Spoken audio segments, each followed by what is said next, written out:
am a storyteller, and I would like to tell you a few personal stories about what I like to call the danger of the single story.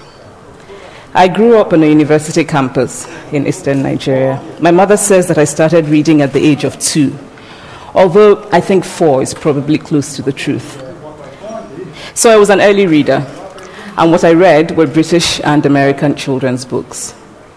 I was also an early writer. And when I began to write at about the age of 7, stories in pencil with crayon illustrations that my poor mother was obligated to read, I wrote exactly the kinds of stories I was reading. All my characters were white and blue-eyed. They played in the snow. They ate apples. And they talked a lot about the weather, how lovely it was that the sun had come out.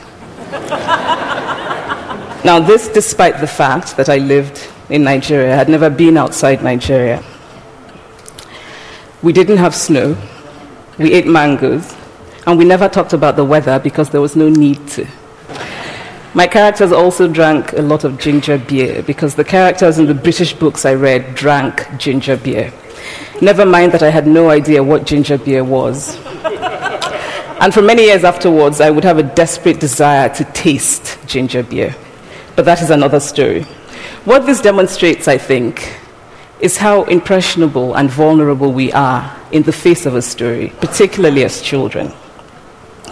Because all I had read were books in which characters were foreign, I had become convinced that books, by their very nature, had to have foreigners in them and had to be about things with which I could not personally identify. Now, things changed when I discovered African books. There weren't many of them available, and they weren't quite as easy to find as the foreign books, but because of writers like Chinua Achebe and Kamara Laye, I went through a mental shift in my perception of literature. I realized that people like me, girls with skin the color of chocolate, whose kinky hair could not form ponytails, could also exist in literature. I started to write about things I recognized. Now, I loved those American and British books I read. They stirred my imagination. They opened up new worlds for me. But the unintended consequence was that I did not know that people like me could exist in literature. So what the discovery of African writers did for me was this. It saved me from having a single story of what books are. I come from a conventional middle-class Nigerian family. My father was a professor. My mother was an administrator. And so we had, as was the norm, living domestic help who would often come from nearby rural villages. So the year I turned 8, we got a new houseboy. His name was Fide. The only thing my mother told us about him was that his family was very poor. My mother sent yams and rice and our old clothes to his family. And when I didn't finish my dinner, my mother would say, "Finish your food. Don't you know people like Fide's family have nothing?" So I felt enormous pity for Fide's family. Then one Saturday, we went to his village to visit. And his mother showed us a beautifully patterned basket made of dyed raffia that his brother had made. I was startled. It had not occurred to me that anybody in his family could actually make something. All I had heard about them was how poor they were, so that it had become impossible for me to see them as anything else but poor. Their poverty was my single story of them. Years later, I thought about this when I left Nigeria to go to university in the United States. I was 19. My American roommate was shocked by me. She asked where I had learned to speak English so well and was confused when I said that Nigeria happened to have English as its official language.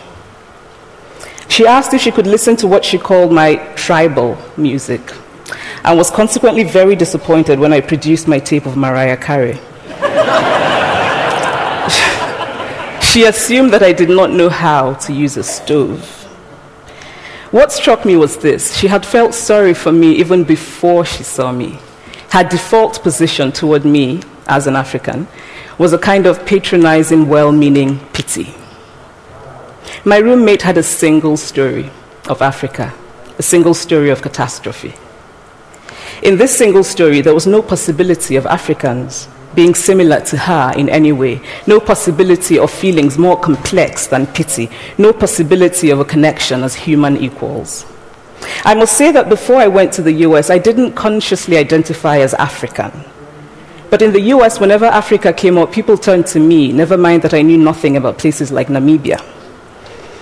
But I did come to embrace this new identity, and in many ways I think of myself now as African, although I still get quite irritable when Africa is referred to as a country, the most recent example being my otherwise wonderful flight from Lagos 2 days ago, in which there was an announcement on the Virgin flight about their charity walk in India, Africa, and other countries. So after I had spent some years in the US as an African, I began to understand my roommate's response to me. If I had not grown up in Nigeria, and if all I knew about Africa were from popular images, I too would think that Africa was a place of beautiful landscapes, beautiful animals, and incomprehensible people fighting senseless wars, dying of poverty and AIDS, unable to speak for themselves, and waiting to be saved by a kind white foreigner. I would see Africans in the same way that I, as a child, had seen Fide's family. This single story of Africa ultimately comes, I think, from Western literature. Now here's a quote from the writing of a London merchant called John Locke, who sailed to West Africa in 1561 and kept a fascinating account of his voyage. After referring to the black Africans as beasts who have no houses, he writes, "They are also people without heads, having their mouths and eyes in their breasts." Now, I've laughed every time I've read this, and one must admire the imagination of John Locke. But what is important about his writing is that it represents the beginning of a tradition of telling African stories in the West, a tradition of sub-Saharan Africa as a place of negatives, of difference, of darkness, of people who, in the words of the wonderful poet Rudyard Kipling, are half devil, half child. And so I began to realize that my American roommate must have, throughout her life, seen and heard different versions of this single story. As had a professor who once told me that my novel was not authentically African.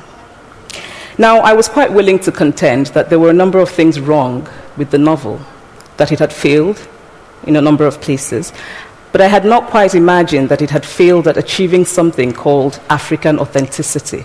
In fact, I did not know what African authenticity was. The professor told me that my characters were too much like him, an educated and middle-class man. My characters drove cars. They were not starving. Therefore, they were not authentically African. But I must quickly add that I too am just as guilty on the question of the single story. A few years ago, I visited Mexico from the US. The political climate in the US at the time was tense, and there were debates going on about immigration. And, as often happens in America, immigration became synonymous with Mexicans. There were endless stories of Mexicans as people who were fleecing the healthcare system, sneaking across the border, being arrested at the border, that sort of thing. I remember walking around on my first day in Guadalajara,